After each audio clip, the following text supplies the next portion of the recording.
remember seeing like a Facebook ad about a month ago where a lady sits up and she's like, "Oh my God, I can see." Yeah. And it's like, oh, cool. I thought that's how it was going to be. Yeah. But like, I was like kind of emotional leaving there. It's like almost like crying. Like, yeah.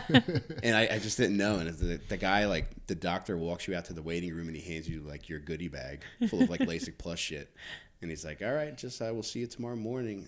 I was like, okay. I really want my wife right now. Yeah.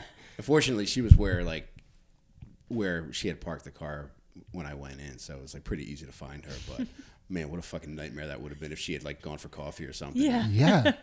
Wait, so they sent you out and they like let you go out the door and they're like, all right, you go find your wife. We got to get back inside and do more Lasik. Yeah. It's an odd experience. And it's like you feel like a prostitute because it's like you're coming in, they get what they need and you get what you need. And then it's like, it's very transactional.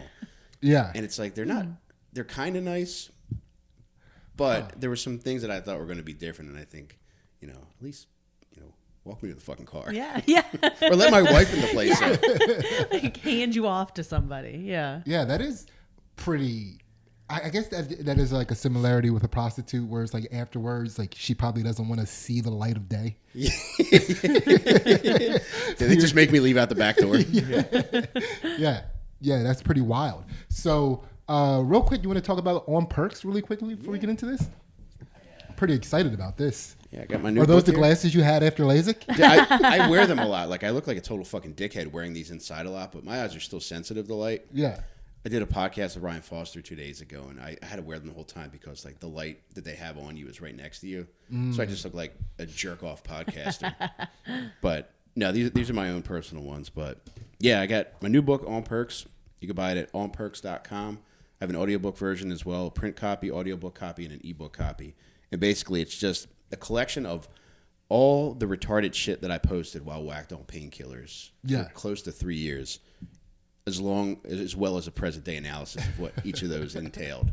Which is probably one of the best concepts that I've ever heard for a book. Dude, there was so much shit where initially when it all started popping up, I was like, all right, I got to delete that because that's nothing I ever want to come back to for people to be aware of. But then they were popping up so often, I was just like, all right, well, there's no way I could catch up with all of these, so maybe I could like put them all together.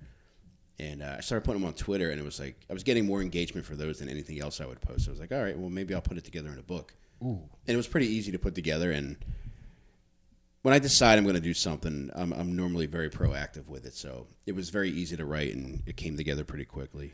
Now, were there any posts that you deleted that you sit up in bed and thinking like, man, I wish that was in the book?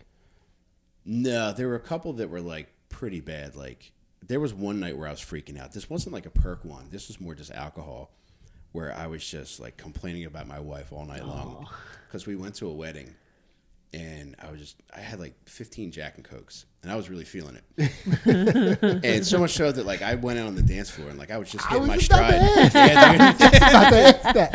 I don't know if you've ever seen. No, you've never seen Rainey drunk. No. When Rainey gets I have a little, to do it again. Yeah.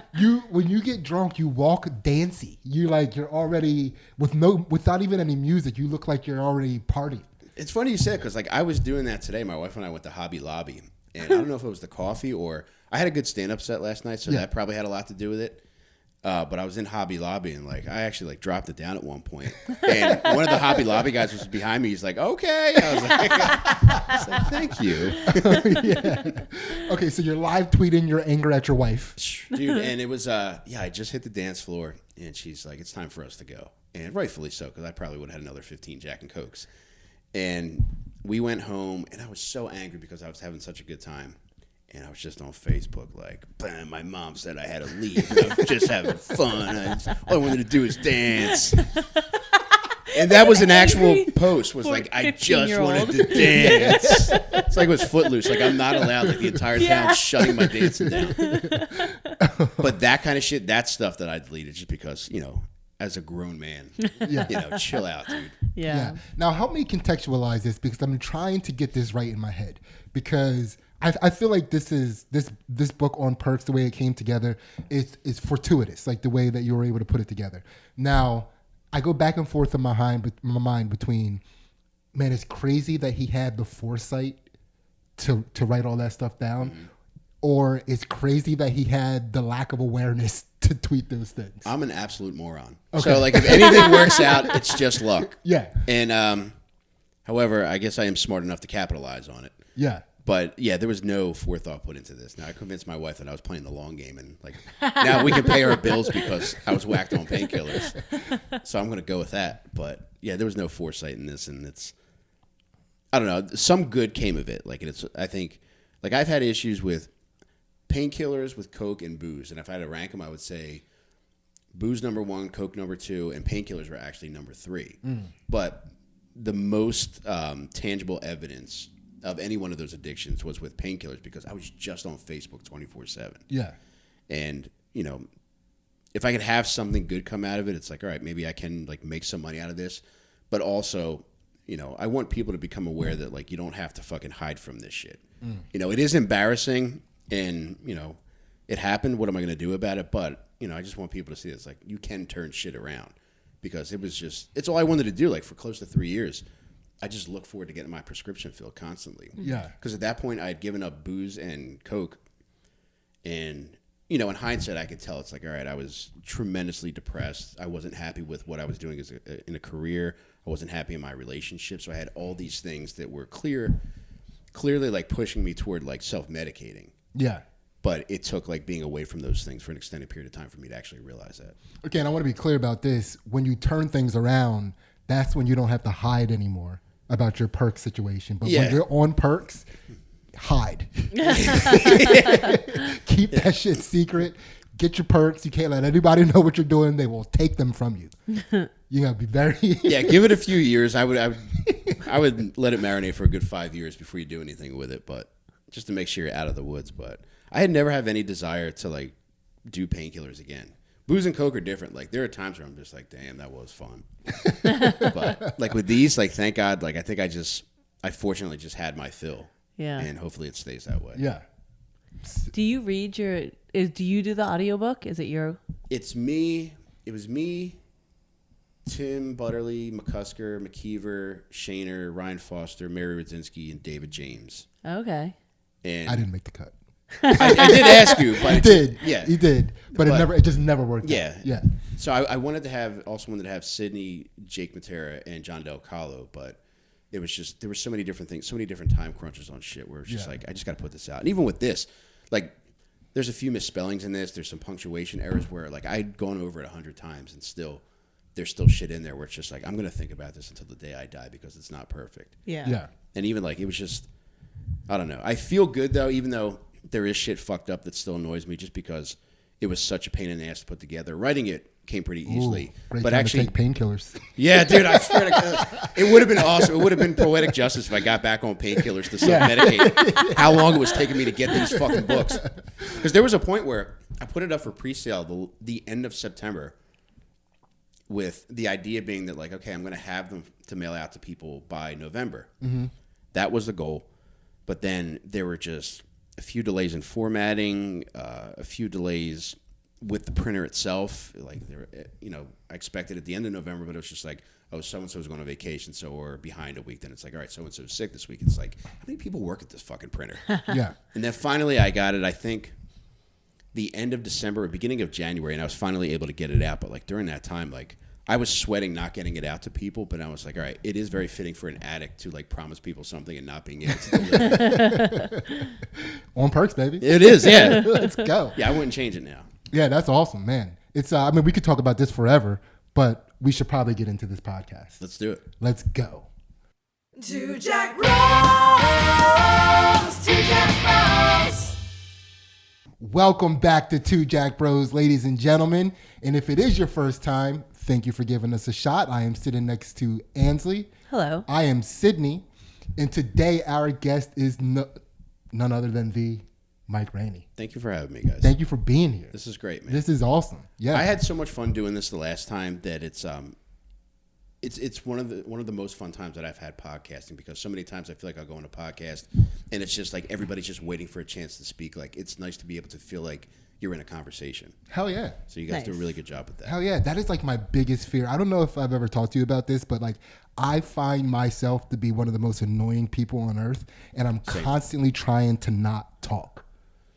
Do you know? I feel like my desire to talk over everybody is so high that I'm just like, dude, just the fuck up. Dude, I feel the same thing, especially like on podcasts. I just don't want to talk, especially if there's, 4 or more people on a podcast. I'm just like, I don't feel like saying anything now. Yeah.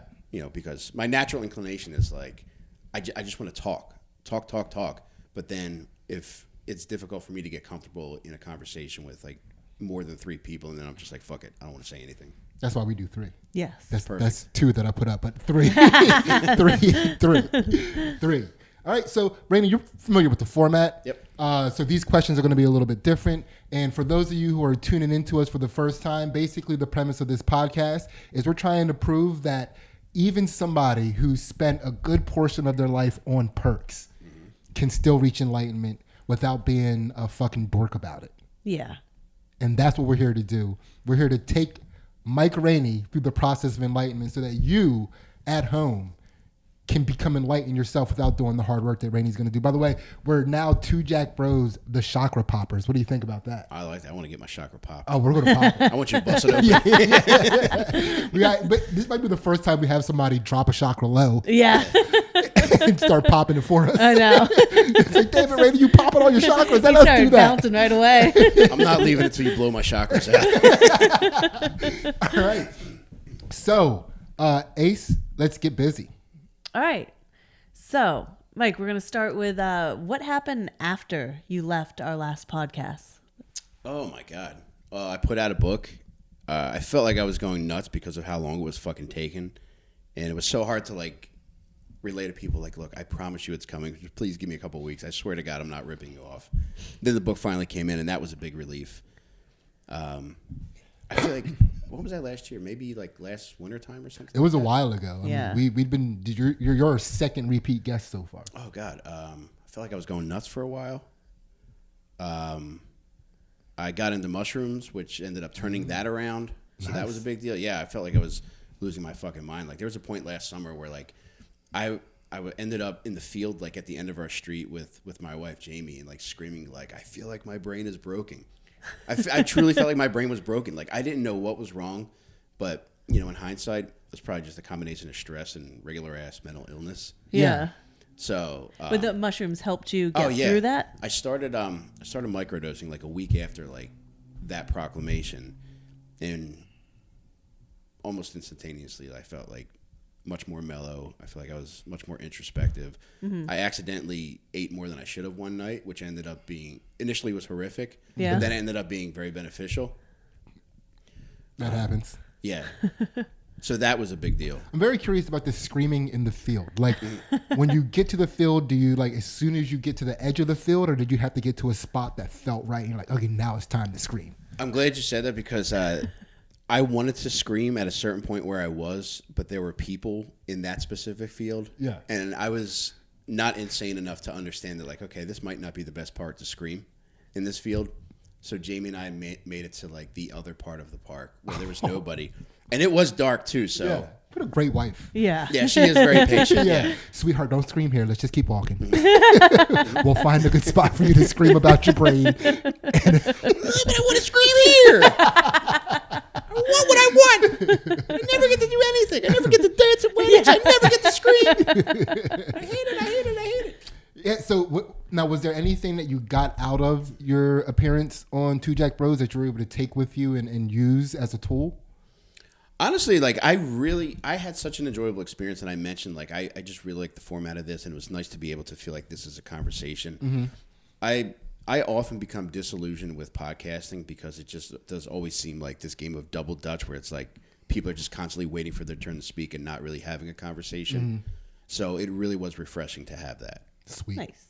Hell yeah. All right, let's pop these chakras, Ace. All right, we're going to start with the root chakra. So, Mike, what's your favorite bullshit? I do miss having a pathological liar friend. Ooh. I had 2 at one point, and one that I was pretty tight with.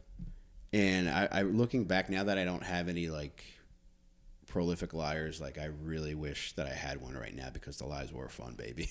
Yeah, They were good. Do you have any fun lies that come to mind, or like what do you miss most about it at the same time? There was one, like I worked with him for a little bit, and like he was, you know, it's still a guy who like I don't really fuck with now, but like I still love him, and if he needed something, I would do something for him, do it for him. Yeah. But it was just insane shit. Like when you're dealing with a pathological liar, it's like everything becomes a lie. You think that like, you know, he might be lying to them, but he's not going to lie to me. Yeah. And it's like I would work with him. He had his own business, and he would lie to customers constantly. And it was always like some shady deposits that people calling him off the hook, and he wouldn't answer for certain people. And then there became a time where it's just like I thought we were working, and it was like we were supposed to work together for like another month before I went back to my full-time job. And then like he just started ghosting me, and he's just like, oh, I didn't hear from this person, so we're not working.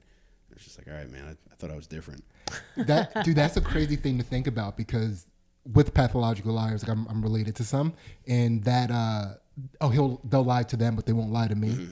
Like they're so good at lying that they make you lie to yourself. Yeah, that's a talent. Yeah, yeah. That's I wanted to be different for him. Yeah, yeah. What I mean, do you have what do you? No, I'm curious. I don't think I ever had like a good friend that was a pathological liar. So I'm just.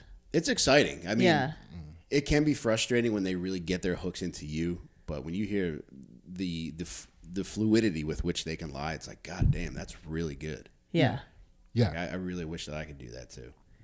Did it like fuck with your brain at all though? Like, were you like? Yeah, like that did, because it was just like what? Just tell me the truth. Yeah. Just tell me it's like if you don't have any more work right now, if there's something going on, tell me. Like I don't give a fuck. Like, or if you're doing something shady, like just be honest with me. I don't give a fuck. I'm not going to tell anybody. Yeah. But it's just like, oh man, why do you got to lie to me about this? Yeah. Then it evolved into other things. Like when I stopped fucking with him, my wife still spoke to him because they're related. And like he was like clearly lying to her, and I was like, "That's not true. Don't believe that." But it was a really good lie. Yeah. Do you feel sympathy for people that fall or succumb to pathological liars? No, I mean, like if you buy into that, like after a while, you know, the jig should be up pretty quickly. Yeah. Like when you see somebody just lying about insane shit, after a while you're just like, you know, that's on you if you want to continue to believe it after that. Yeah. They could be a pathological believer. That's a good. Like, why are you believing this? Stop. It's like I can't help it. I don't want to believe it, but I can't help it. Yeah, that's fun. That's like you know, you don't even you know, like I don't really speak that much to the pathological liars in my life, but you don't realize how much less of a roller coaster life is without them in your life. Yeah, man, and I do miss it, man. The other one that came to mind was like, there was a guy, we really weren't like friends, but I met him getting on the plane to go to boot camp in 1999. Now, at that time, it's like not a lot of people had the internet, so it's like you couldn't fact check shit as quickly as you could now. So, yeah, you know, that was really the golden age of pathological lying. Mm-hmm. Yeah.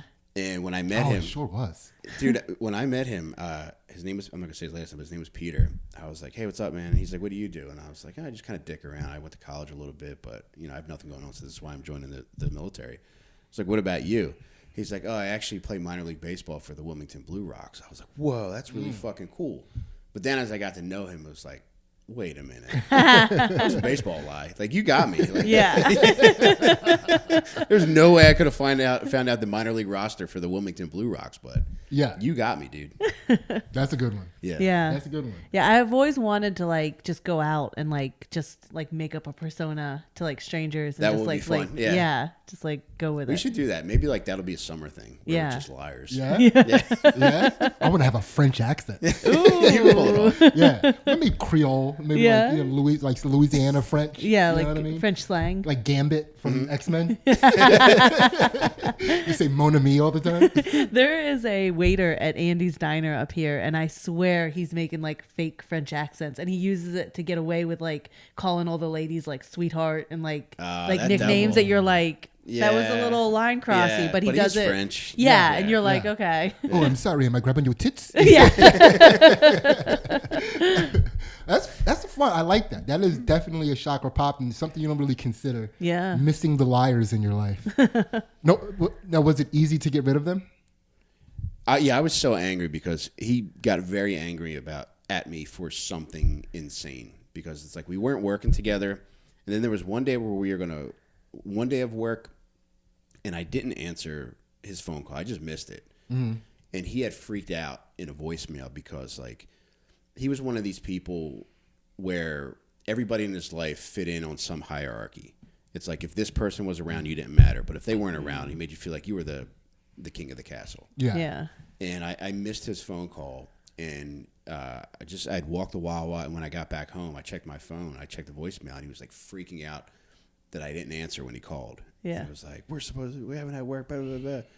Just like, dude, like, don't talk to me like that. Yeah. And there was no apology, so I was just like, I'm just going to be done with this. Oh, hell yeah. It's a good, clean break. When I'm done with something, I'm done with something. I just don't like... Which is why there's so many typos and on perks. Yeah, I'm not touching this fucking thing, dude. It's like, you're getting... Whatever's in here is what everybody's getting. But I do feel like I don't know, because I feel like there was a point in my life where I felt like I would put up with anything. But then I went to the other extreme where it's just like, all right, I'm going to be an asshole about what I want. But now I'm like still trying to find that middle ground where it's like, okay, who is worth repairing this over? Where I still struggle with because, there was something we were talking about beforehand where it's like a person we were speaking of where it's just like, my gut said like, I'm just done with this. But, for another reason, like I'm choosing to work through that relationship. Yeah. Yeah. Well, that's a chakra popped. Yeah. That is the root chakra popped all over us. Yes. Sorry, you have a towel? Yeah. It is located in the butt. I mean, as you remember, the root chakra. Can we get a wet nap for... All right, Ace, keep it moving. All right. We are to the sacral chakra. Mike, when or why have you felt the most lost?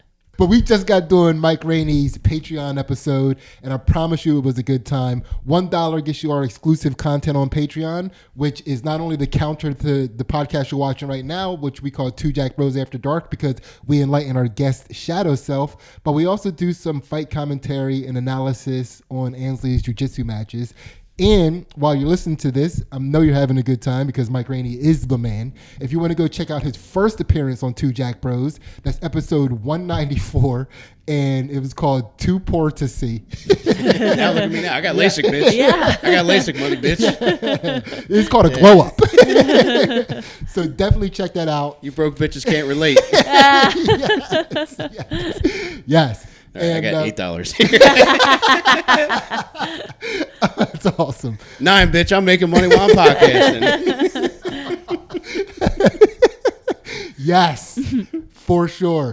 All right. And now you're going to get back to this episode, and we're going to find out when Rainey felt the most lost. And I promise you don't want to miss this. Oh, man. All right. So in 1999, I mentioned going to boot camp. I had combat training after that. Like after boot camp, you have 10 days of vacation, and then you get to go. I went to North Carolina, Camp Lejeune, and part of like what you have to become proficient in is land navigation. And I just didn't know. Like, sometimes like people teach you things, and it's like I get that these things make sense to you, but it's like it's just not registering for me. And it's like you have to navigate your way through the woods to find certain checkpoints. And I was physically lost pretty often to the point where like I think I might have ended up off the base at one point. Holy shit. And like I got so lost because they teamed you up with a partner, and the guy that I was with was a total fucking moron too. Mm-hmm. So we weren't doing each other any favors. And I was at a certain point, like I was so fucking tired because we were doing nighttime navigation, which was 1,000 times worse. And I was like, all right, why don't you go that way and see if you can find it. If you find it, just yell my name. Meanwhile, I just wanted to take a nap in the dirt. So I laid down, took like a 15-minute snooze while this fucking retard was looking for the checkpoint. You guys are playing Michael Polo.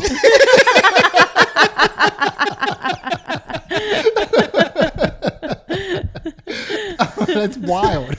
So yeah, I was physically lost for a good portion of this exercise. Yeah. That's awesome. I mean, as far as repeat guests are concerned and getting these questions, you are the second person. But I never foresaw someone actually explaining a real life lost situation. Buddy, like you were geographically lost. Yeah, I had no idea where I was. That's wild. Also, we're all about the same age. So is it just me in this room that when I hear the words North Carolina, my brain goes, throw your hands up, take your shirt off, and wave it around your head. It's like a helicopter. Is it just me? Is it? No, I came close to ripping my shirt off. Okay. Thank God. Thank God. So I want to raise up. Did you ever get good at that? Navigating? No, what they do is like if you fail, like they'll just have like a Marine who's actually proficient in this shit. Be like, look, hold the inside of my pocket, you fucking moron. And they'll show you how to do it because they want to get you in and out of there. That's like, I mean, there are things where if you fail, like, you know, in boot camp, people fail to rifle range and you got to keep repeating until you can actually pass. Yeah. But, you know, with this, you know, they kind of just want to get you through it. So they're just like, look, just follow what I'm doing and then you're going to write down what we find and what the coordinates are.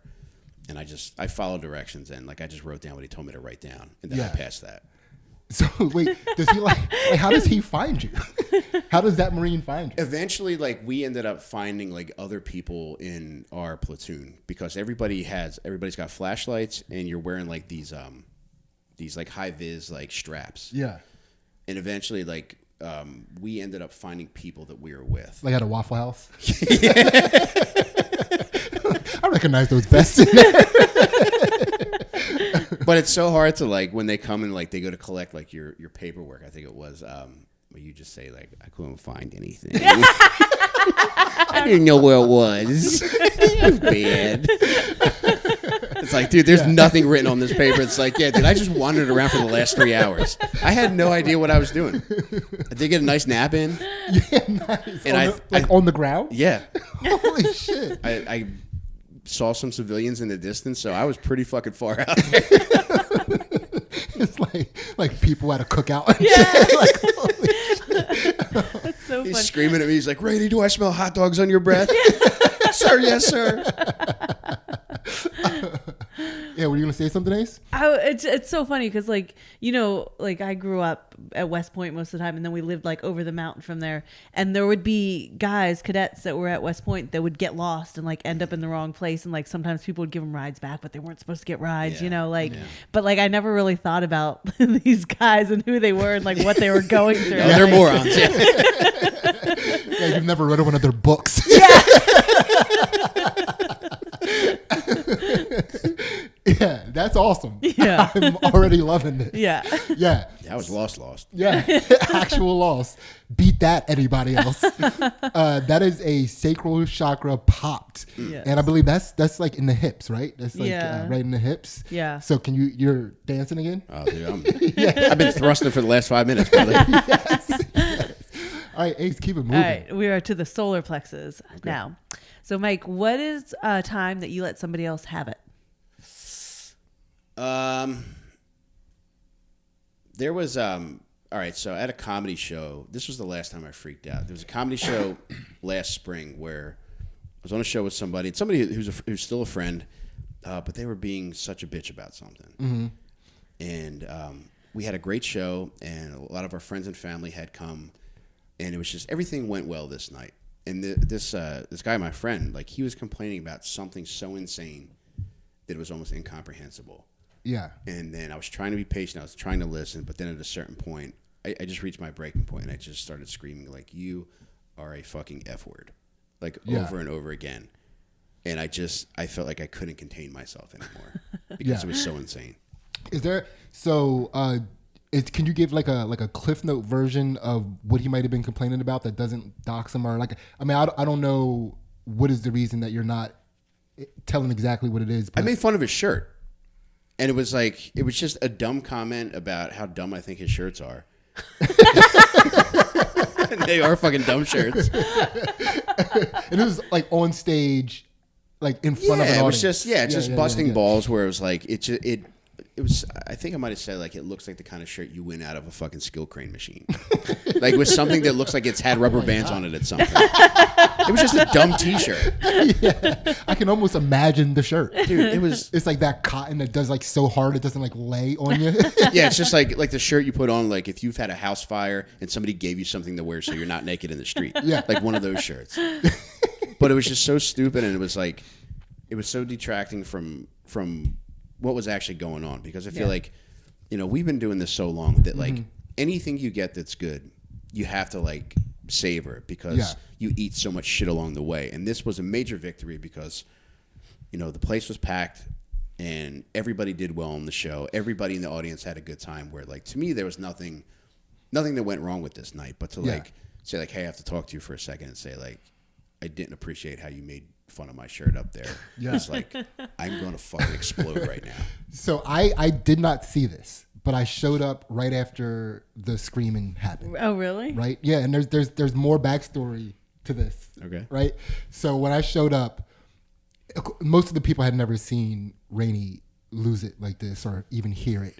So when I showed up, everybody had like this look on their face. Like, fuck. And I was just like, what happened? And they were like, you got to go talk to your boy. I was like, okay. And so a little backstory on this. The friend that Rainey is talking about, that day, earlier in the day, had literally done an episode of Two Jack Bros, his first appearance. So it was the first questions. And while we were doing that, one of his biggest pet peeves were comedians that couldn't handle being made fun of. I think I remember this now. All right. Yeah. Yes. And then he lost it when you made fun of his shirt later on that night, which is hilarious to me. Dude, it was nuts because at first I thought it was a bit. And it's like, all right, well, there's people out there that are very happy to see this. Why don't we go out there and hang out with them? But it was like, no, like, this is fucked up. Like, that should never happen where, you know, another comic should be the butt of the joke. And it was just like, dude, this is insane. Dude, he was he was chastising those people, aka himself, like ahead of time. Like he was, I guess I get. And it was just, at one point I was just like, I think he's selling this a little too hard. And then later on that night, it was just, it was nuts that it happened. Yeah, it was pretty nuts. So his chakras were open. He was he feeling was sensitive. Like, it happened. He'd never had his chakras open before. Yeah. We did a Lasik to his chakras and just sent him out. Yeah, I thought I felt him burning. Like, Is that your chakra smelling? Warm chakras. But I haven't freaked out on anybody since. I do have to have a conversation with somebody next week that it probably won't escalate to a freak out, but it is definitely going to have to be. It is a man correcting another man, so I don't anticipate it going well. If that is the case, please come back and update us. I will. Yeah. And until then, that is a solar plexus chakra popped. Yes. Pop that baby. Yes. Ace, keep it moving. All right, we are to the heart chakra. So, Mike, will you just tell us about your deepest heartbreak? Oh man. All right, so I'll give you one of them. About 2 years ago, all right, I didn't want any more pets. Like, after our last cat ran away, I was like, all right, I'm done with pets, man. I'm just done with them. However, one night Jamie says, oh, I got a cat. I didn't want a cat. I was like, I don't want this thing. I came home. We were doing our Dad and Me podcast, and, like, she told me right before then, and I was complaining about it on the podcast. I was like, I don't want anything else to take care of. I came home.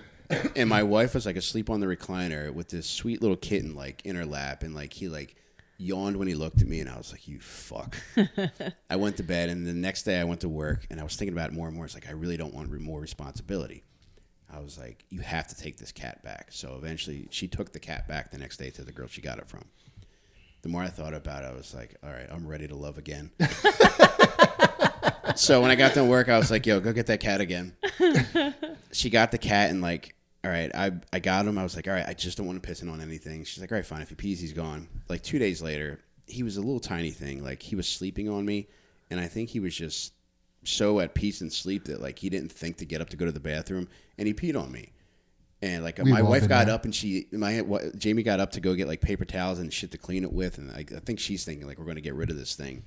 And like I'm just looking at him, and I could tell it wasn't his fault because he's so little. I'm just like, and I said these words to him, I'm like, I'm never going to give up on you.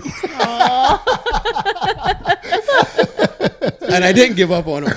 But then, like I don't know how many months later, we left our window open overnight, and he must have saw something outside that he wanted to attack, and he burst through the screen, and he was gone for a little while. Yeah. And I thought that he was just gone for good. Yeah. And I was just devastated because I became a cat father again, and I was just like, I cannot believe then I'm going to get my heart broken by this fucking cat, an animal that I never swore to love again. And it's like I'm sitting there like I'm crying as I'm typing up this wanted ad for like putting a reward on there.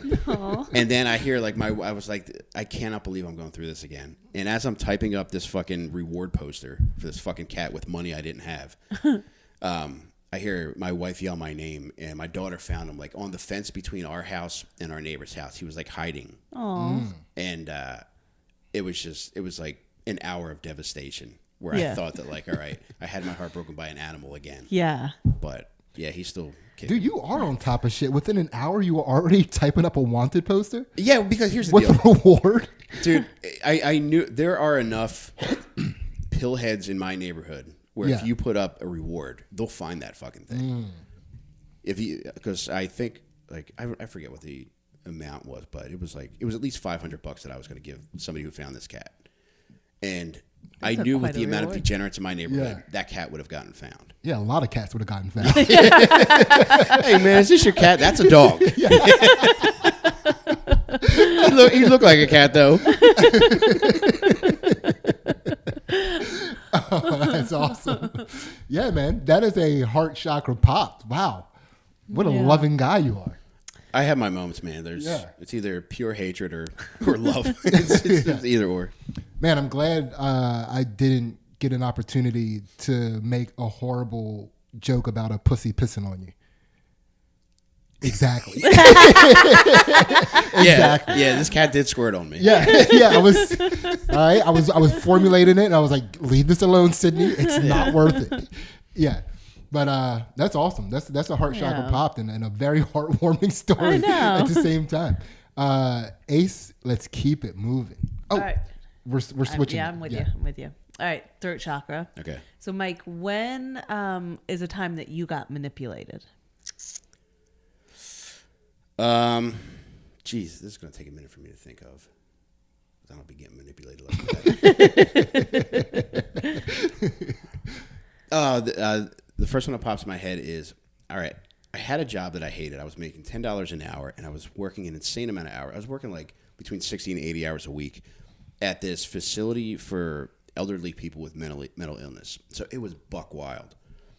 I had a good group of coworkers, and everybody was very cool. Most people had each other's backs. So, like, in that respect, that was good about the job.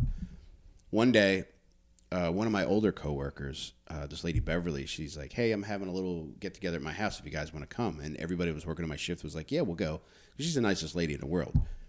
And we show up at her house, and we're all sitting around, and she hands us each a small bowl of popcorn. I was like, oh, this is really nice. She's such a sweet lady. And she's like, do you guys like that popcorn? We're all like, yeah, it's great. She's like, what if I told you that you could have that popcorn delivered to your house every month? It's like, Beverly, what the fuck is this? And it turns out it was like, she was like trying to like lure us into like buying shit from like Amway or something. Yeah. Where it's like, Beverly, come on, man. This was such a nice outing, but now you're fucking recruiting us for this fucking MLM scam. Yeah. It was a popcorn pyramid scheme. She did. Yeah. Was she the colonel? I love it, man. That's crazy. Definitely. Was it caramel corn or regular popcorn? It was regular ass popcorn, and brother, boy, was my face Redenbacher.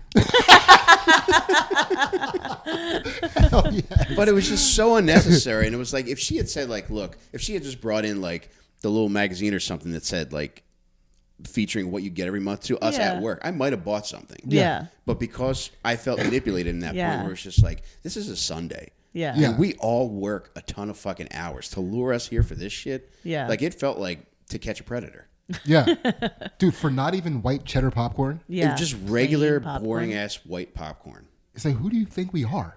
That's insane. I think, listen, it is kind of inconsiderate to like trick your friends to come over and then try to get them into a pyramid scheme. Mm-hmm. But like to think that they can do it with plain popcorn. That's a lot.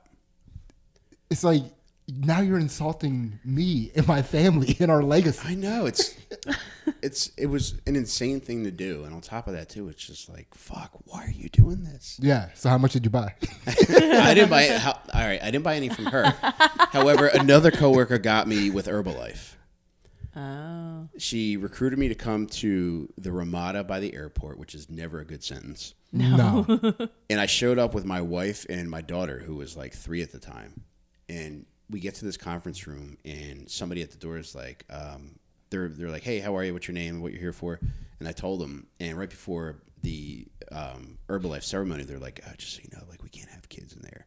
It's like, what the fuck are you doing in there where there can't be kids? Yeah. So my wife waited outside with my daughter, and they brought me in, and I went through the whole spiel. And my coworker convinced me. She's like, hey, like, I make a couple $100 a month, like, doing this. And I was like, all right, well, I could definitely use that kind of money. She's like, and if you want, like, the sales kit to give you everything you need to start selling it to people, you could buy it. I think it was like $80 or something. So I met her at a Borders Books, and I bought this fucking sales kit. And I don't think I sold one milkshake. Yeah. Man, that's wild. Was this during Perks? Was this on Perks? No, this was a big Coke time. Okay. Yeah. Okay. Well, that makes sense. You met up by the Ramada by the airport. Yeah. I'm rubbing powdered milkshake on my gums. Like, this is legit. Package it up. That's pretty wild, man. So yeah, I got manipulated a lot then. Yeah. Yeah. Man. Do you have any follow-ups? No, that's awesome. Yeah. That's a throat chakra pop. Yes. Sorry about that. That's all right, man. Yeah. How's your gag reflex? That's Ace, let's keep it moving. All right, we are to the third eye chakra. Mike, what's your favorite thing to get jealous about? I don't know. I don't really get jealous about a lot of shit anymore. I used to be jealous like crazy, especially when I was newer to comedy. Anytime anybody got anything, I would be like, fuck this guy. It's like, man, they only got this because of this. That was the thing I probably most commonly got jealous about. It took me a very long time to realize that it wasn't like, it's never you against anybody else. Right. It's always just like, all right, if they get it, like, be happy for them and keep it moving. And more importantly, I realized, like, oh shit, like, what am I actually doing? Mm-hmm. It's like I was just going to a couple open mics a week, and it's like, you know, what am I actually doing here? So that was the thing that I was probably most commonly jealous about. Yeah. I guess, I don't know. Like, one thing that I do that I am kind of annoyed about, and like I just don't ever know if it's going to happen for me, is like I want to own a house. And like everything's so fucking expensive right now where it's just like I don't know how to figure this out. And with like, I just want to be able to, like, remember that movie Pretty Woman? Yeah. Where Julia Roberts walks into that boutique and the lady's like, these are very expensive. And she's like, I have all this money. It's like I wish I could just show like a fucking bank saying like, look, this is what I pay in rent each month. Yeah. Like, and I can't tell you the last time it was fucking late. Yeah. Like, does this count for anything? Yeah. So it's like, you know, that's one thing where it's just like, man, like if I hear about somebody buying a house, like I am happy for them, but at the same time, it's just like, how am I unable to figure this out? I remember being there. Yeah. Like, I mean, like, fortunately, this is our house, right? But beforehand, you know, you're looking on Facebook and you're looking at all these people from your high school that are buying houses, and you're like, you didn't even finish high school. Like, how the fuck are you doing this? Yeah. Like, why are we still in an apartment? Well, no, we were renting a house at the time. Renting a house. It's like, why? Like, how? You're some of the most retarded people I've ever met in my life. Why can't we figure this out? Yeah. You know, and then. You know, it's just like, I guess we got retarded enough. It's like, maybe you need to go through it. You know, you got to get like dumber. Yeah, I feel like I will get there because, you know, one of the things that like I'm so grateful for people that have bought the book so far because it has changed a lot in my life. And one thing that it has done for me that's been probably like one of the most clear-cut things is that like my credit's gotten so much better because I paid off a ton of debt. Nice. And so I haven't even attempted to look into buying a house in a couple years. So maybe like this summer or in the fall, like I will actually like really try to see like what it would take to get me what I want. Yeah. Man, there's got to be some sort of poetic justice to that where you're paying off your debt with stories about being on Perks. It feels like a pyramid scheme. Dude, that's crazy. You're the white Jay-Z. Thank you. You're very welcome. That's awesome, man. So, all right. So just to button that up. So your original, like the thing that you used to get most jealous about were people that would get anything in comedy. And you're like, why not me? Yeah. Right. Yeah. And then it's all the retards that are buying houses. And you're like, well, how can I not figure that out? Yeah. It's like, excuse me. Last year, like I wanted to move to Conshohocken to be closer, like to. I used to work in Conchi. You know, it's where the gym is. I thought it would be perfect. So it's like, all right, I definitely can't buy a house. Let me see what it costs to rent here, and it's like twice what we pay where we are now. Yeah. So at that point, like, I was very frustrated then. Yeah, we got. Dude, I have a hard time explaining how lucky we got with the house that we bought, because the house was in such disrepair that they were having a hard time selling it, you know, and like smarter people were just like, nah, not for us. And then, you know, we were lucky that Ansley had done such a good job in her career that people wanted to do stuff for her. So all these general contractors like hooked us up. That's cool. With a bunch of cool stuff. So, I mean, I had nothing to do with it. Yeah. Like, you didn't have to agree with that. Well, I get it. I was expecting this. Like, yes, you did. yeah. You know, that's something. Like, oh, like you don't even have to like, just like, well, you know. I napped through most of it for sure. You got everybody Gatorades that one day. You remember that? That wasn't me. But yeah, that's that is I like that. You left me to my own devices, though. It was like he was like, I want to live in Conshohocken. I was like, okay, I'll figure this out. Yeah, we found the shittiest house in Conshohocken, and then a bunch of perk heads to fix it up. That's the way to go. Yeah, there's nothing better than that. Yeah. And that is definitely a third eye chakra unlock. Oh, popped. We're popping them now. It was I got popped. busted. Yeah. Yeah. All right, Ace, let's go. All right, we're to the crown chakra. So, Mike, what makes you feel most connected? I started meditating again, and I feel like I felt myself spiraling out of control again, and just fucking getting annoyed by every little thing. So I started meditating again recently, and already feel like the impact from it. Like, I had one of the worst shows I've ever had on Friday night in New York. It was just, I felt like no words could come out the way that I wanted them to, and it was just a very poor performance. And it made it even worse that I was 3 hours away from home, and I was in a hotel room by myself, and it was just like, I don't want to do this anymore. It was like one of those shows where it was just like soul shattering. And then I had a show last night. I went to Helium, and before I went to the show, I meditated, and I felt great, and I was just envisioning myself having fun, having a good time, everything coming out the way that I wanted it to, and it went great. So I really feel good about that, and like that's something that I'm really grateful for right now. What your meditation is like visualization, or how do you approach your meditation? So it's like I'll do mostly guided meditation, and then are you using an app for that? YouTube. Okay. So I'll do a variation of like that, and then there's other times where I'll just put on, you know, a certain kind of music, and I'll just try to, you know, just feel a certain way. Whereas other times it's about visualizing shit that I want to happen. Okay. No hints, Rainey. Ansley. Oh. What type of music does Rainey put on to meditate to? To the window.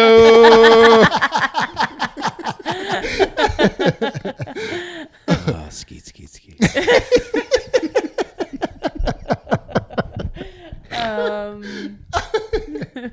That was going to be my guess, by the way. I think you're like very R&B, so maybe some R&B beats, maybe without words. Yeah, that's what that was going to be my guess. It's funny you mention that. I don't meditate to that, but I did have that on today. I put 80s R&B on in the car just because it puts me at peace. It puts me in the right frame of mind, and I guess that is a form of meditation. So yeah. So what is the music that you put on to meditate? A lot of times it's nature sounds. I don't know what the name for it is, but it's like that like, I think it's called a pestle, like going around the rim of a bowl, like that sound. Yeah. That will chill me out. Man, you're like very close to going om. I'm thinking about leaving my family to go to the woods. So I'm trying to prepare myself as much as possible. Get lost to that. in there. You'll never find your way out. You will scream his way out. What are you talking about? Someone will find you. Well, Rainey, that's it, man. How do you feel? I feel cleansed, man. thank you guys for busting everything open. And I feel like, man, I didn't even ask you ahead of time. Do you have time to stick around for the Patreon? I would love to. Hell yeah. And that's, by the way, our Patreon is just $1. It gives you all of our exclusive content where we not only do the counter to this podcast, which we call Two Jack Bros After Dark, where we enlighten Mike Rainey's shadow self, but we also do fight commentary and analysis on Ansley's Jiu Jitsu matches, which are really fun. So come check that out. All the questions are a little bit different. And you can also, if you're new to this, go check out our past episodes with our original questions for our first-time guests and the Patreon for that. Very good time. I promise you will have plenty of laughs and whatever else you get from podcasts.